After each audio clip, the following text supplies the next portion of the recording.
Hey everybody, and welcome back to another episode of the Speak Plainly podcast, where we speak plainly about things that matter. I am your host, Owl Medicine, and I first off want to say thank you for coming here today. I know there are lots of places where you could go and spend your time and spend your attention, and you have purposely chosen to come to a place where you can learn something and improve yourself. Thank you for that.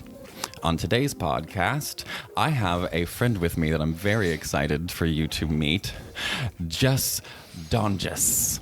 Say hi, Jess. Hi, Jess. Yay! Thank you for having me on. It's really good to be here. I'm really excited for this conversation. It's going to be really, really fun. We always have good ones. We really do.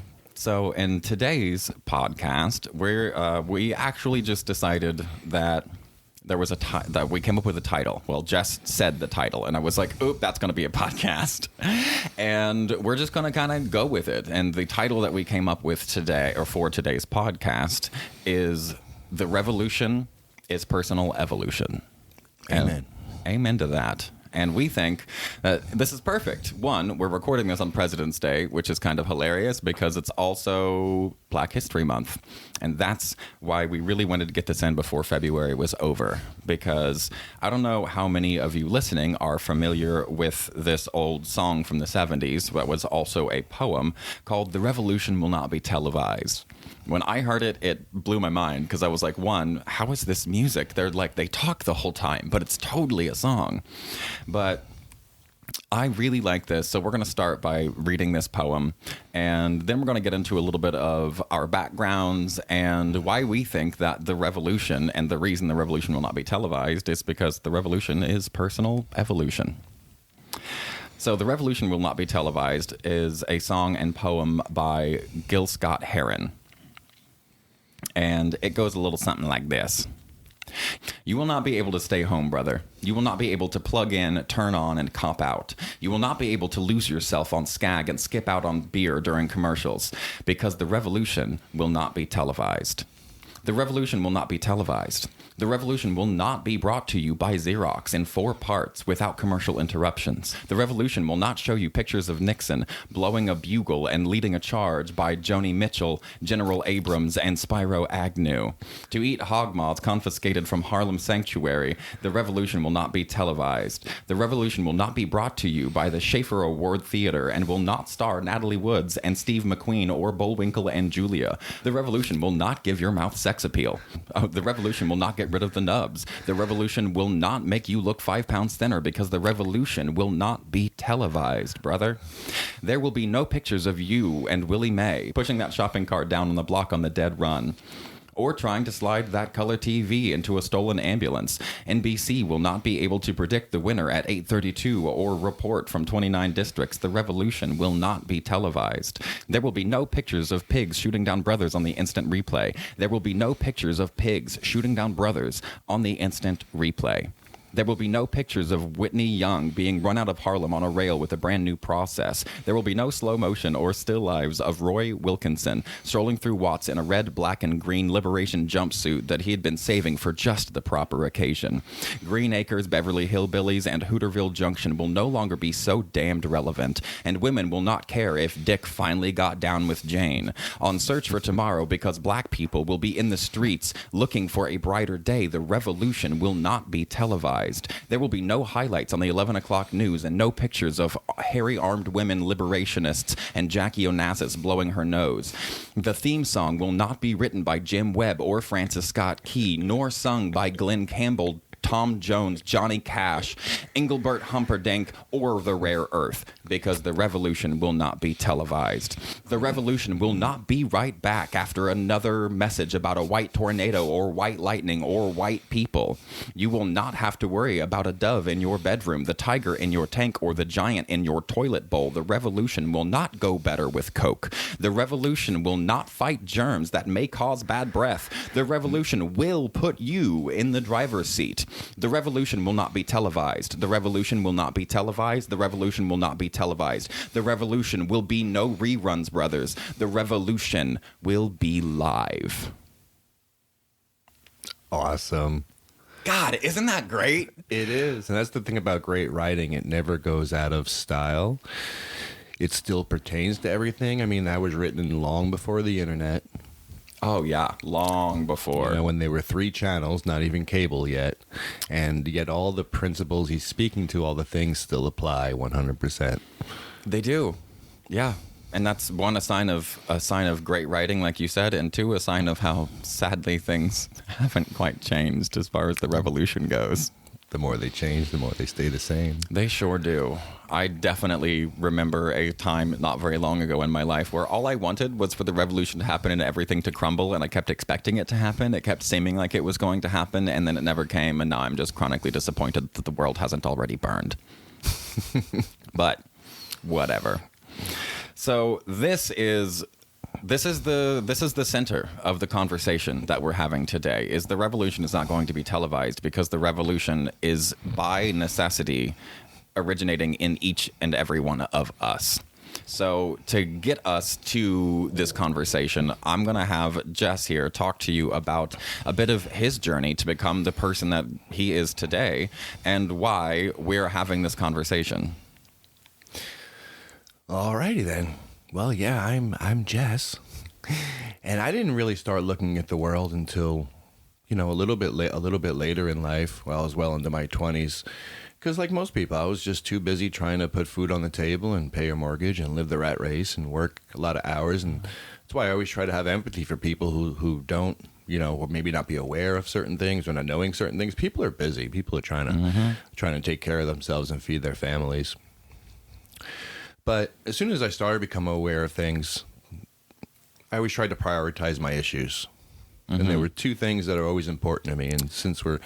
Not to cut you off, I want to know what was the impetus that made you do that? Because, like you said, everybody's busy. What was it that changed for you that gave you the chance to really start thinking about this stuff? I'd say one of the original impetuses was when I was... Is the plural of impetus impeti? I don't know, but I like that word. Impeti. I grew up a little, I won't say racist, but I'll say prejudiced, because prejudice to me always means ignorant, whereas racist means hate. So I grew up a little bit prejudiced, growing up in a very middle-class white neighborhood in eastern Queens, and just certain things that were assumed just by things that you see around you. When you see on the news all the people getting arrested for violent crimes are black people, and all this is what you see all the time. So there's some little hidden assumptions that you don't even realize that you have. And I've always been curious. I've always been curious to go to the bad neighborhoods and the black neighborhoods, and just sometimes I would just go. I would drive there as a 17-year-old, 18-year-old, and just randomly hang out on a street corner and strike up conversations with people that would walk by, because I was just curious. I just wanted to learn. Yeah. But when I became aware is when I transferred my job. I was working for the school system when I was 18 years old, and I had an opportunity to transfer to Harlem and work there. And when I did that, you get to know people, you get to know the community, you get to see everything. And that's when I really became aware that I had all these hidden assumptions that I didn't realize I was having. And that's when you start opening your eyes to, well, why am I seeing all this all over the place? Why am I seeing this on the TV? Why am I seeing this everywhere? So I think that was the original impetus for knowing that things were not quite right, knowing that things weren't fair. And my main focus, like I was going to say before this interruption, was always prioritizing issues And the biggest two issues for most of my life, I'd say it's gotten a little more complicated the last 5 years. But the two biggest issues would be illegal war and illegal incarceration. Yeah. And both of those things affect black and brown people more than anything else that I can think of. They sure do. Still to this day. Yeah. All right. So when I first went to Harlem, that was the first feeling I got. I saw all the buildings boarded up. There were hardly any businesses, and the few businesses that were there were usually run by Koreans or Chinese. And I was like, I just remember, realizing like, wow, when I grew up, I was 13 years old working in a gas station. I was 14 years old working in an Italian restaurant. I was 15 years old working in this place. And I had all these opportunities all around.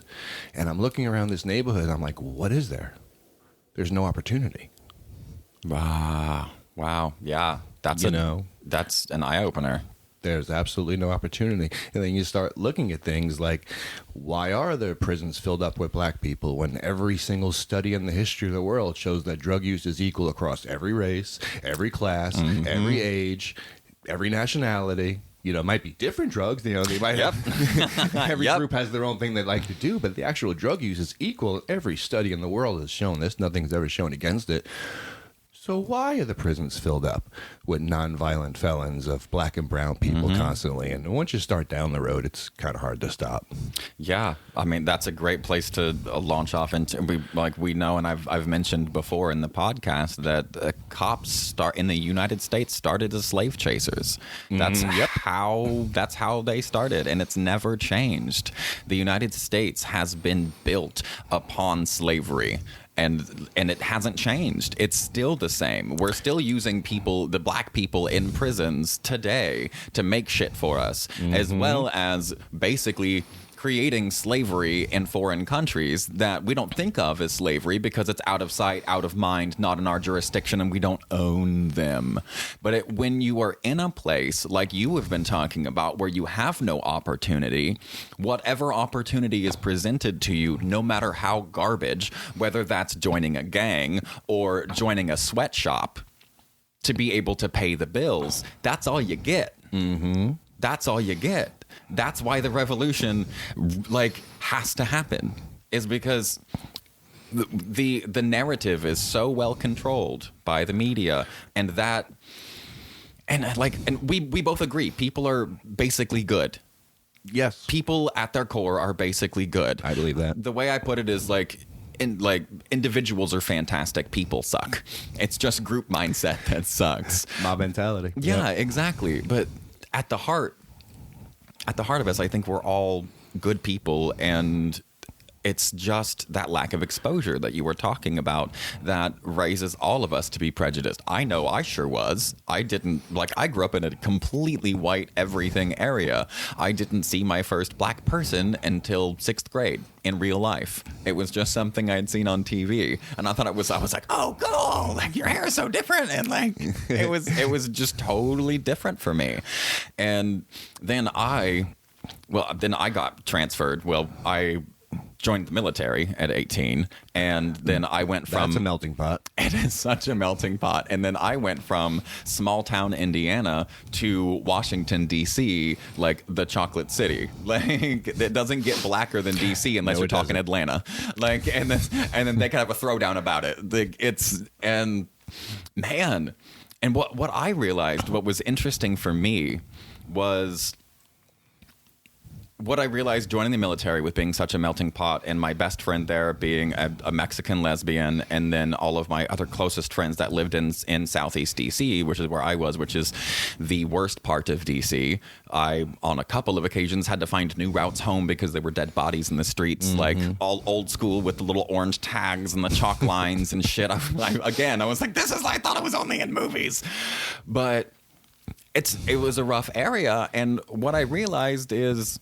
For me, I got along really well with the Latinos and the black people in DC, because what I realized was being raised broke is being raised broke. And there are unique struggles to being Latino, and there are unique struggles to being black that I will never have to deal with. But a lot of the core culture comes from suck it the fuck up and survive. Yeah.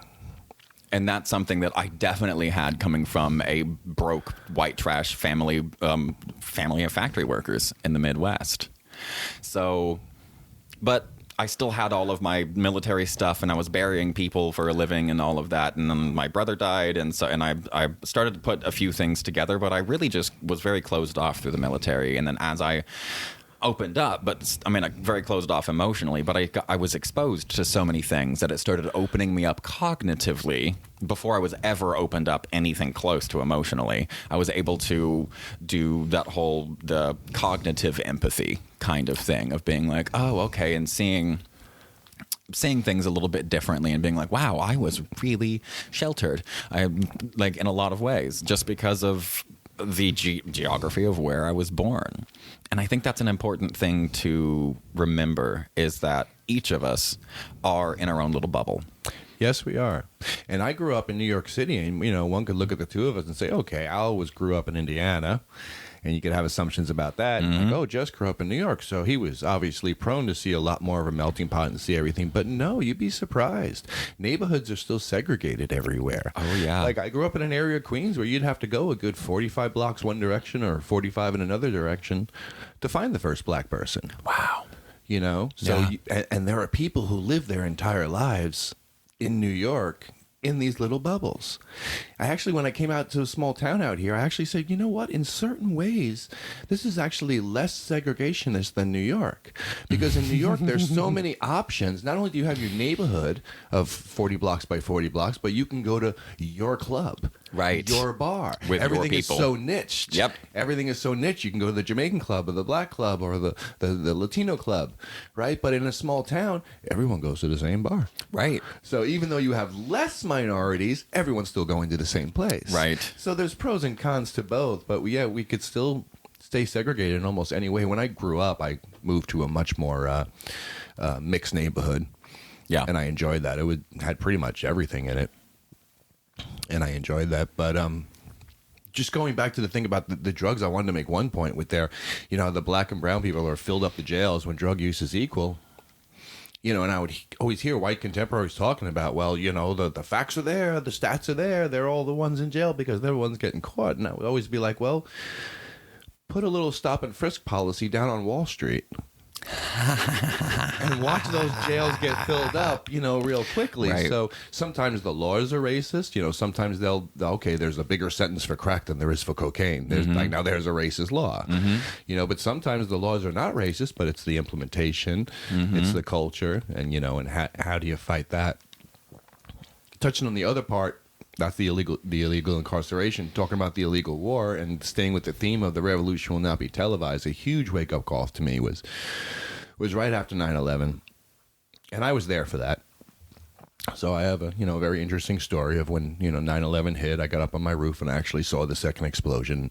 Wow. And I had two thoughts in my head when I'm standing up there and just watching the explosion and watching the smoke. I lived about 15 blocks away from the East River, and I only had two thoughts in my head at the exact moment. And the first thought was, obviously, oh my God, all those poor people. Mm-hmm. And my second thought was, oh my God, we're going to be in the Middle East for the next 30 years. Wow. Because I just smelt the propaganda. And then for 6 months after that, this was back, we won't get into this, but this is back when I actually trusted NPR. And they were pretty good. They would be covering all these huge anti-war protests. Yeah. They'd be covering the fact that all these victims of the families of 9/11 were saying, no, don't start a war in our name. We're good. Like, let us grieve. Right. Let us have our time. But no, don't put this in our name. We don't want to start a war anywhere. And NPR would be covering these huge anti-war protests with thousands and thousands of people. And then I'd turn on the news that night, and they would have a pro-war after all the anti-war people left, they'd set up like 15 people to have a pro-war protest, and that will be on the news. And it just hurt my head, and that's when I really started to awaken.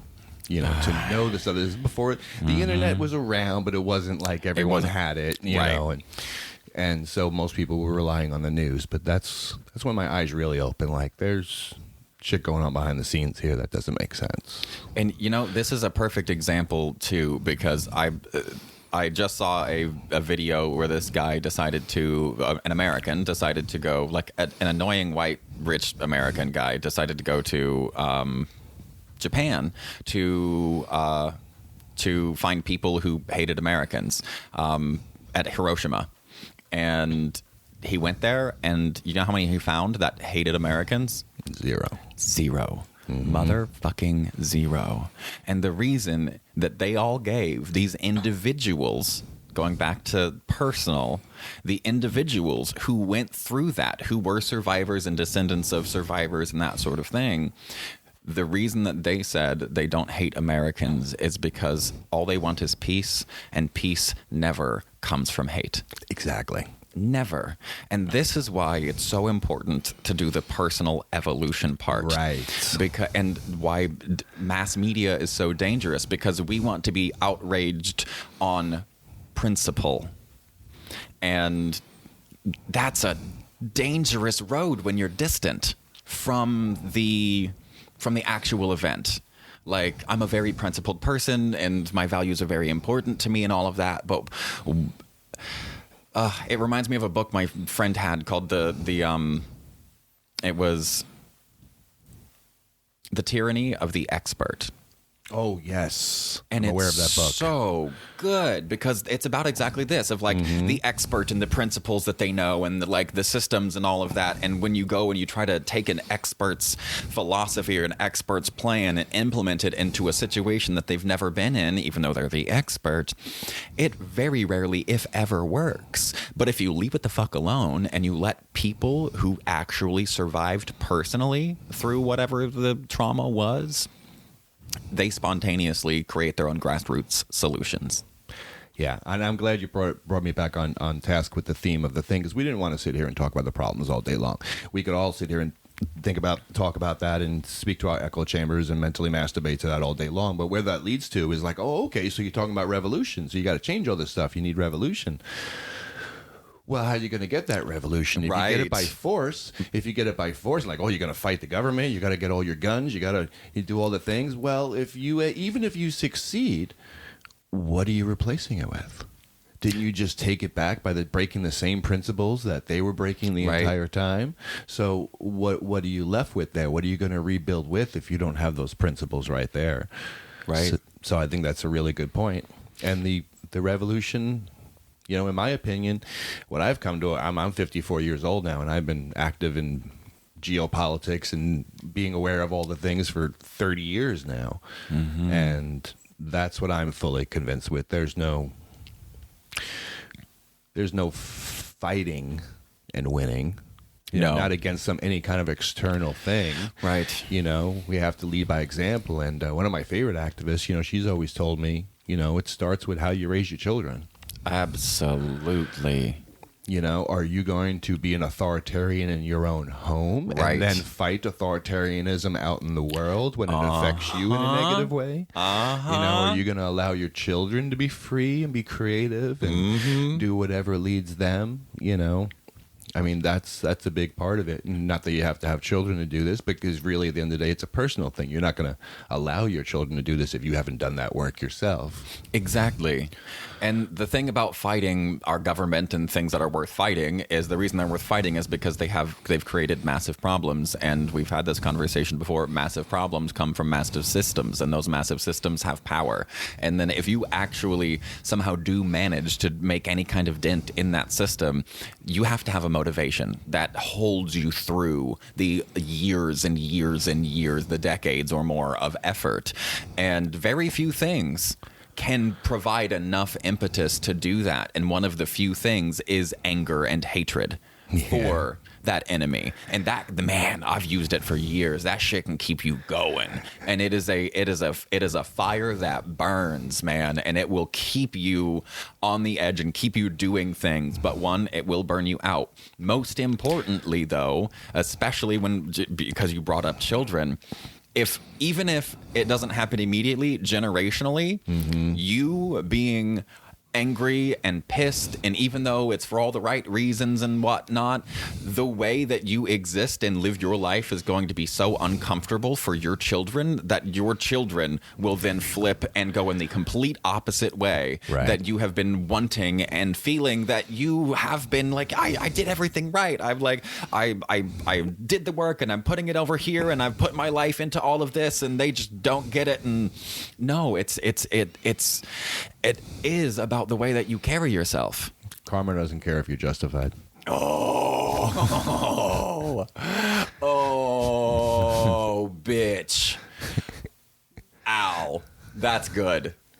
I haven't heard that one before. Karma doesn't care if you're justified. Jesus Christ. It's true, because karma literally means action. That's the actual translation, is karma means action. So in India, when they say your karma is your life, they mean your actions are your life. Right.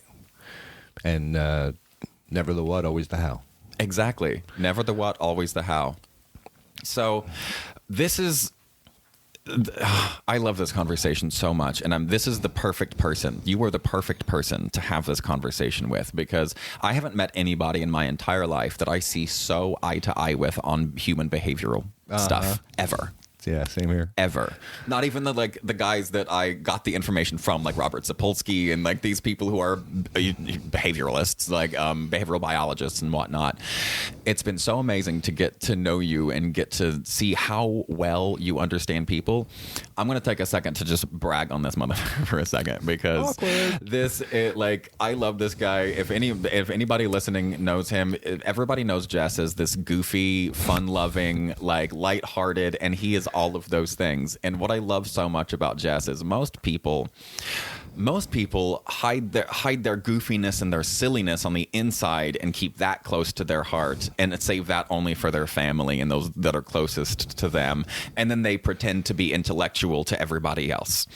And Jess has gone through this shit so thoroughly that he's like, oh, that's really boring at this point. And he keeps the goofy and silly out there, and only the people who really know and love him get to see the incredible genius that is behind this lovely, wonderful person.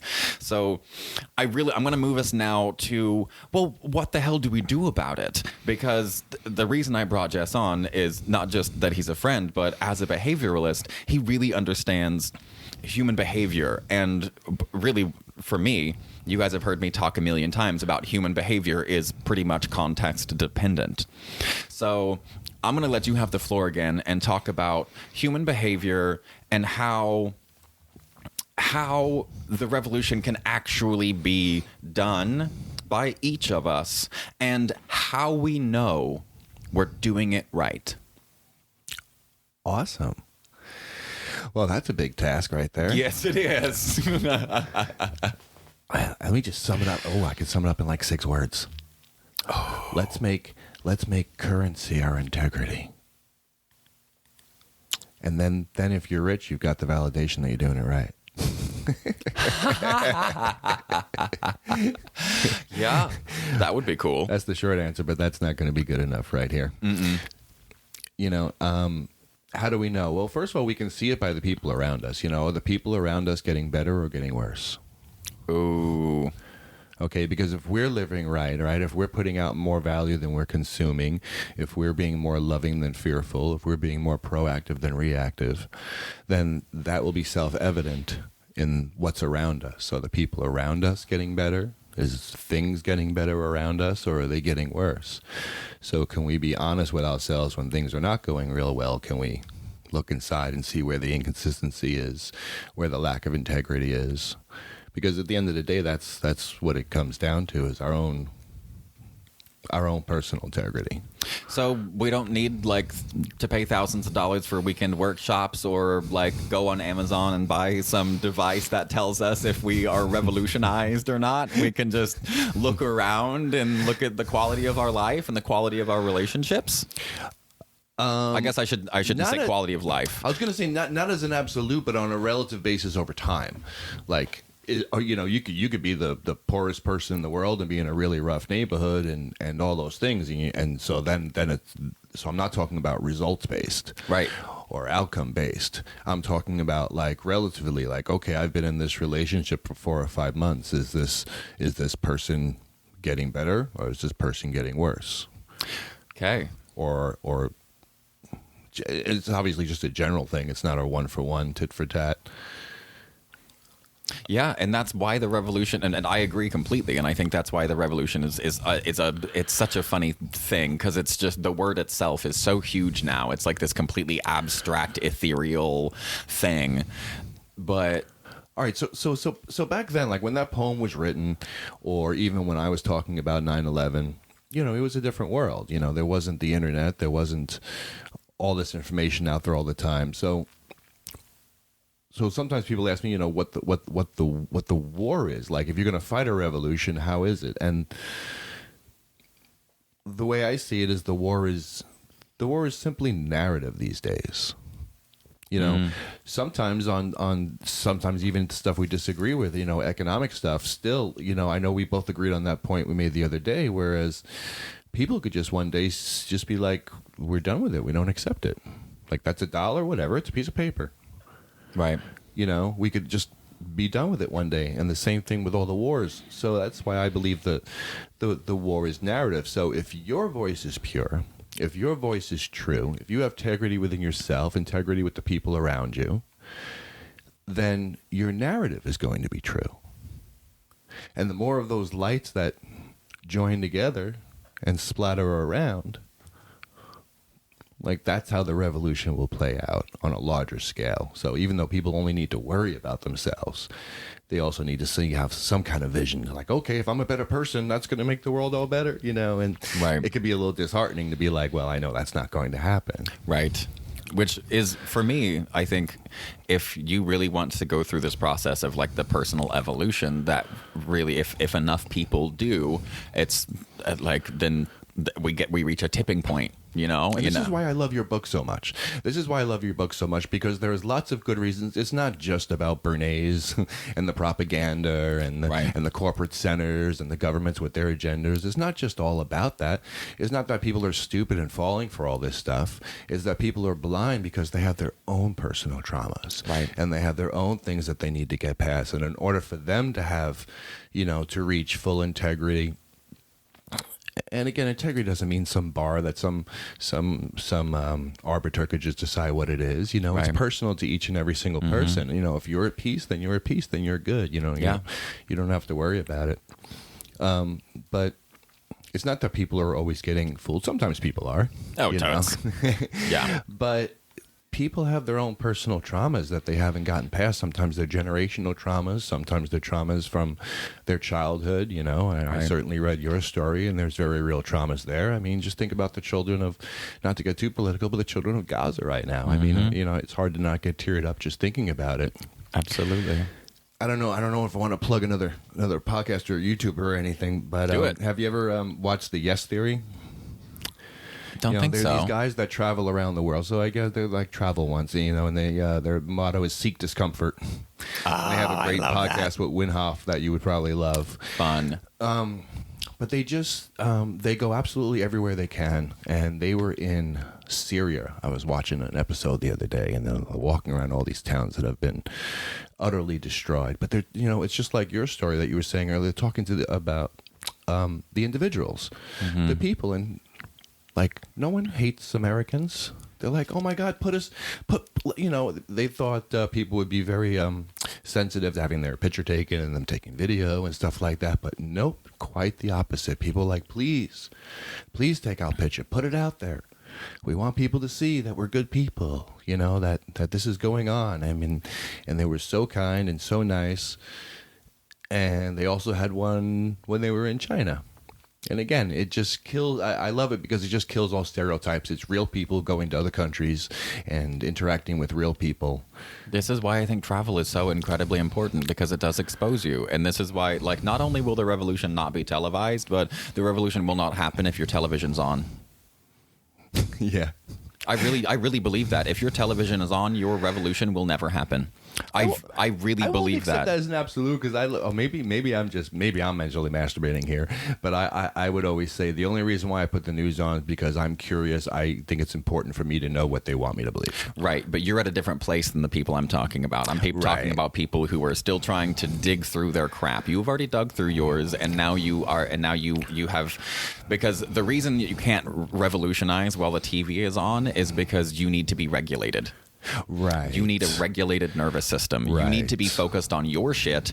And most of us are good people. Call back. We're good people at our core. And when we watch people in Gaza and we watch people in Syria or China and we see all these horrible, horrible things, we go, oh, well, my dad picking on me wasn't anything compared to that. And then we shut it down and we go, somebody else's suffering is worse than ours. Therefore, mine is invalid. And we continue living in this same conditioning that we had that leaves us broken. So turn off your fucking television. Yeah. I really believe that. You can turn it on again later, but until you get through your shit, turn it off. Right. You have to get away because you are a good person. You listening, you are a good person. Like, I genuinely believe we are all good people at our core, and because of that, your empathy will outmatch your, like, automatically your cognitive, like, oh no, this is important for me, I'm doing this, because that's not the way that we're trained. Your empathy will stomp all over everything else, and then you will never figure out your shit. Right. And I do believe that empathy, as you heal and as you get yourself right, your empathy will naturally and organically expand outwards. It will. And this is why it's a good barometer to look at the people around you. How are they doing? Are they trending up or are they trending down? It's not about where they are right now, but are they trending up or are they trending down? And your empathy will expand. So I feel like the happiest I've been in my life are the times I'm most focused on the biggest injustice, the furthest away from me, whether it was the war in Iraq or in Libya or Syria or wherever it is. But I'll tell you, there was about a year and a half, maybe 2 years, where my personal life went to shit. When I started getting toxic, I can't even just complain about the problems around me. I reacted to them, and I started getting toxic. You know what? In that time, I didn't give a shit about Syria. I didn't give a shit about Libya. You know, so if we're not good, our empathy can't expand. Our empathy has to be with ourselves first. Yeah. And in order to have that empathy, we have to have integrity. I saw this really cool thing the other day that it's a really cool answer to the meaning of life. I know you didn't think we were going to cover that today, but... Hey, I'm here for it, baby. I'm here for it. Let's go. And it was about this ex-CIA guy. Okay. You know, the last person I'd ever looked to for any kind of advice on humanness. And he said there was this training facility in this place. They all went there, blah, blah, blah. And there was a bar in the area. And in this bar was a question. What is the meaning of life? And everyone, all of these CIA members and all these service people, they all put their answer on the wall. And, you know, like in a word bubble, and then drew a line to the meaning of life and whatever. So over after so many years, thousands up there, somebody went there and they said, okay, well, what's the biggest common denominator of all these ideas? What's the one thing that attaches them all? Mm-hmm. And it actually surprised me until I thought about it, but it was self-respect. Ooh. Wow. I thought you were going to say relationships or... Yeah, that makes perfect sense. That hit me hard. Yeah, and that actually ties into something I almost jumped in with. I'm going to take a second to shit on empathy. Because I think empathy is overrated. I genuinely believe empathy is overrated. Context probably, but right. But for the most part, I think empathy is overrated because we prioritize at least maybe it's just on the West Coast because they don't give a shit in the Midwest where I'm from. But maybe it's just on the West Coast. But empathy seems to be like the highest mark of your humanness. Like you're the best person. The best person is the most empathetic. But for me, functionally, and that's a great idea. It's a great concept. But functionally, what that means is if I'm really empathetic and I see you really struggling and you're in a really, really dark place, the difference between empathy and sympathy is empathy is I feel what you feel. Right. So if you are in a deep, dark pit and then I feel what you feel, I'm in the pit with you. Mm-hmm. Whereas sympathy throws in a fucking ladder. You mean empathy? No, I mean sympathy. Oh, sympathy throws in a ladder. Sympathy throws in a ladder. Sympathy says, oh, that sucks. I'm not fucking crawling in there with you, because not unless I have a way out. Be the lighthouse, not the rescue boat. Exactly. Be the lighthouse, not the rescue boat. That was right. You have to protect your own energy first and foremost. Exactly. Otherwise, you're not going to be able to help anyone. Exactly. It's almost like a virus in a way. Like it's a Exactly. Empathy, it takes over. And in a world where everybody is so divided, like the good people are being as empathetic as we can because we're trying to bring everybody together, but then we're obliterating our own boundaries and our own self-respect because we're just worried about pulling everybody together and feeling what everybody feels, and then we become overwhelmed. We can't deal with our own nervous system. We can't deal with our nervous system regulation, which means we can't deal with our own shit, which means our children will hate us or whatever. It's this constant cycle. So this is why I harp on accountability so freaking much. It's why I constantly harp on accountability, because we need empathy. But I think empathy, Charles Darwin said that empathy was the strongest character trait in all of the human species because of our socialized way of living from the time that we was monkeys to the time that we was hairless monkeys. Sure. And it makes sense. I think empathy is the default for us. And so I think part of the personal accountability for what is revolution for us individually is learning to turn empathy into sympathy. For most of my listeners, I feel like my listeners are really good. Like, they're very giving, very, very type B personality type people. And they're already empathetic. They already care. And the step for that, for me, is, I don't want to say care less, but care about less. How about that? Don't care less, but care about less. You gotta really, energy is finite. Love is infinite and one of the few things that multiplies when given away. But the energy that we use to display that love is finite.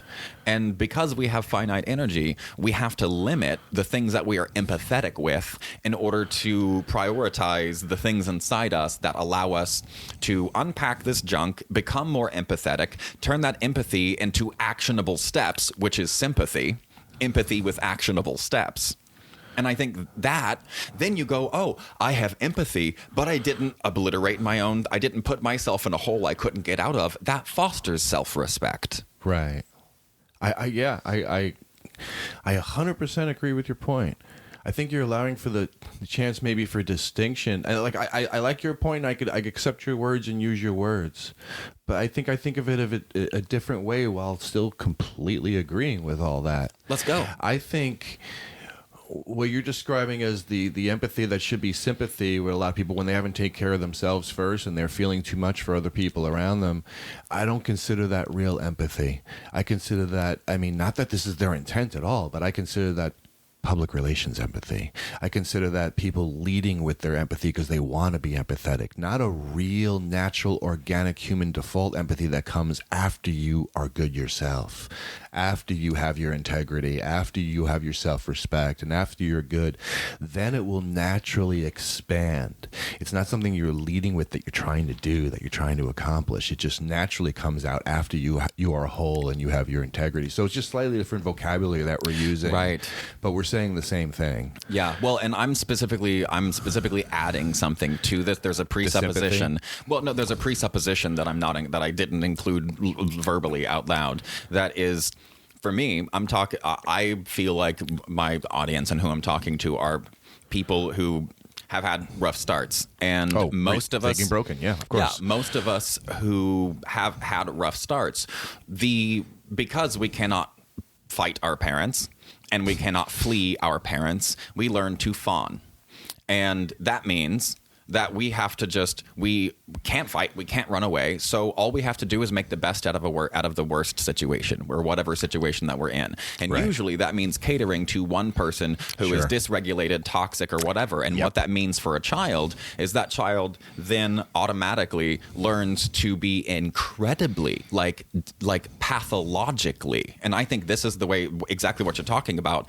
Empathy is pathological for most Americans in today's world.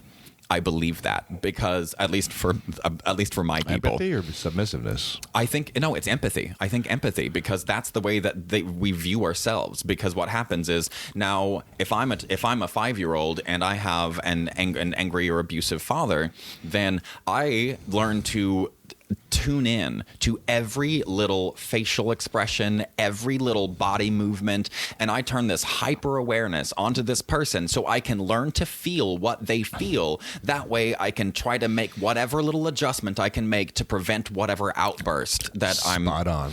Right, that's exactly what happens, and that is empathy, and that is a conditioned empathy that is the default in every single one of those people for the rest of their life until they consciously change it.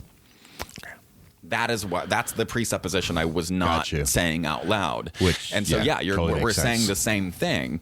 But and this is exactly why we wanted to have the conversation. One, we always have amazing conversations, but two, I've never met anybody who we almost always agree, but my favorite thing about our relationship is disagreeing. Yes. It's my favorite thing. It makes it interesting. It makes it so interesting. And I specifically mean this with you because when we disagree on something, we know that we see eye to eye on so much that we get curious on how the other person got there. Right. Exactly. Like, how did you get there? What is that? Like, what's the definition of this? What's the presuppositions of that? Because we always wind up like pretty well eye to eye on pretty much everything and where it matters. I actually believe that all 7 billion people on the planet are the same way. I think we would all agree on things if we actually got. I agree. I do. I really do believe that, and that's why I call myself an optimist. And I think humans are good. I really do think we all agree. I do too. I think we all agree on the what. I think the how is where most of us disagree, and that's fine. And I think we should disagree on the how, because the how is unique to each of us, where we're at in our environment, both culturally, psychologically, work-wise. Like, how is always going to be different, because whatever the path of least resistance is kind of usually the best way to go. And the path of least resistance for somebody in New York or a factory worker in Indiana is going to be different. Yeah. So the how is going to be different. And we need to kind of make space for that.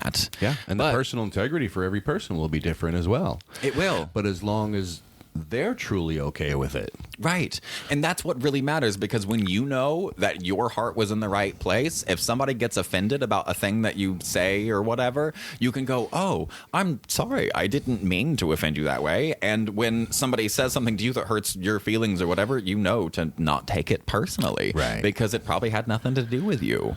And I that's the whole never attribute to malice what can be explained by ignorance. Yes. It's so real. Yes. Okay, so to recap what we've covered so far, we're really looking at we covered plenty of reasons why the world needs a revolution.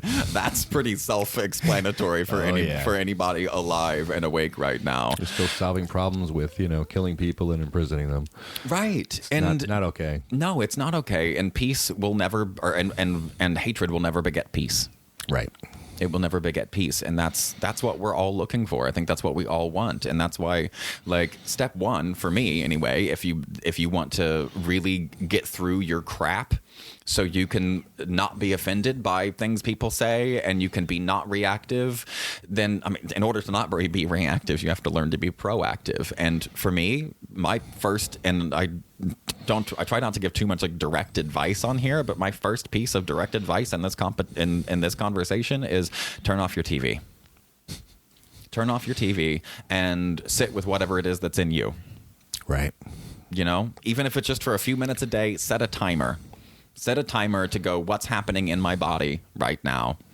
And write it down or whatever. But step one, turn off your TV, because the revolution's not going to be televised. No, and I don't not. think the revolution is going to happen so long as you are glued to that TV. It might be live stream, though. It could be. It could be. And well, this isn't quite live, but it'll be out in a couple of days. And this is pretty close. This is all. It's been such a good conversation. I want to ask you for a couple more closing, main points for people to kind of really take away, to go, what people who are in the place of, I want my life to be a bit more peaceful, and at the same time, I want to make the world around me a better place. What actionable steps? Because it's all about personal evolution. That's what we've covered so much today, is that we all need this revolution, and it starts with our own personal evolution. So what are the things that Jess thinks are the most bang for your buck for a person who probably has a little bit of trauma, a little bit of dysregulation sitting in their nervous system, and is struggling to regulate themselves and still care about those around them? All right, if you asked me that 5 years ago, I would have been very nuts and bolts about it, and I still might do that, but I will say a quick term that I've learned in the last couple of years, which I think applies to this, is shadow work. Okay. That's a recent term for me to have learned, but as soon as I learned what it was about, it was like, oh yeah, that's what I've been talking about. Like that stuff. Like Describe that to me. What's shadow work to you? It's not fun. It's looking at yourself, the deepest, darkest parts.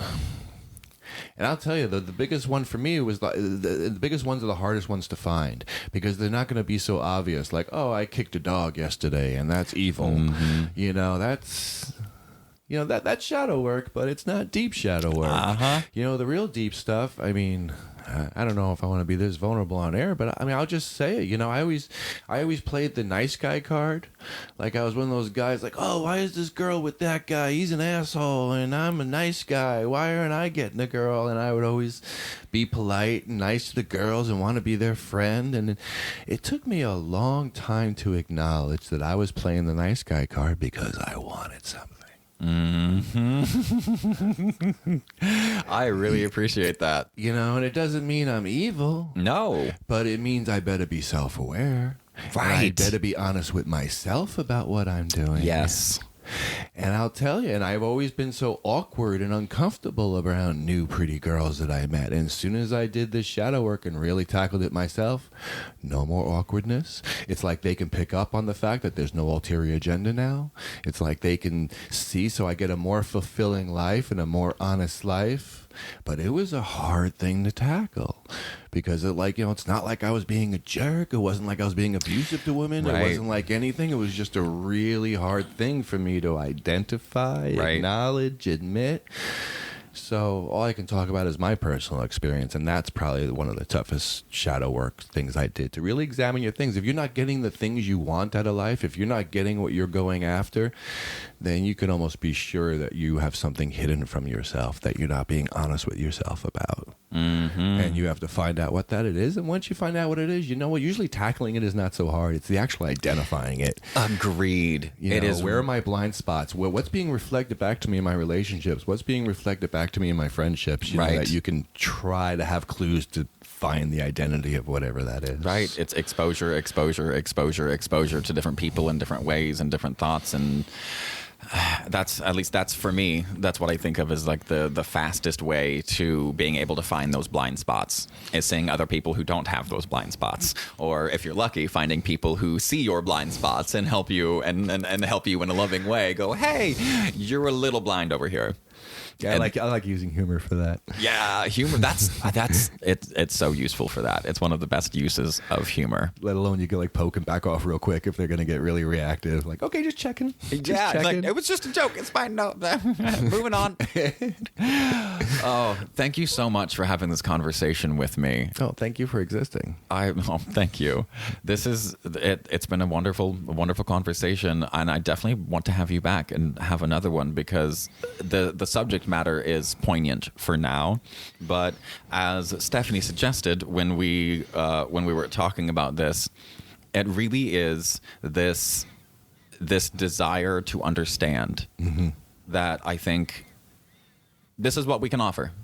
Right. The content is fun and interesting and all of that and great, but I think the most valuable thing that you and I can offer to people listening is the actual desire to, when we disagree, to understand why, understand where, right, and not judge at all, and be like, okay, cool, that's where you're at, that's what you see, cool, I can see that.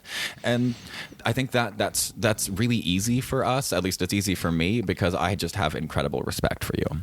Same here. I have incredible respect for you and the inner work that you've done that I wasn't around for, but I can see how obviously was done. I really appreciate that. So thank you very much for coming on, and thank you very much for joining us. Thank you for listening. If you enjoyed this podcast, leave us a comment. And it was actually suggested to me yesterday that I start having an Ask Owl little segment in my podcast where it's just like when you remember the old school days when you used to write in to like columnists and stuff and they'd be like, ask Amy, and they'd tell you shit. Exactly. I couldn't remember her name. Dear Abby. That's exactly who I was thinking of. So if you have any questions like that you'd like to leave, go ahead and leave that in the comments. And again, thank you so much for joining me. There's a lot of places that you could be, and you chose to come here and listen to something that is going to improve, hopefully, your life, your quality of life, and make you feel like you've gotten a little further than you were before. Thank you again, and remember, stay curious and stay uncomfortable.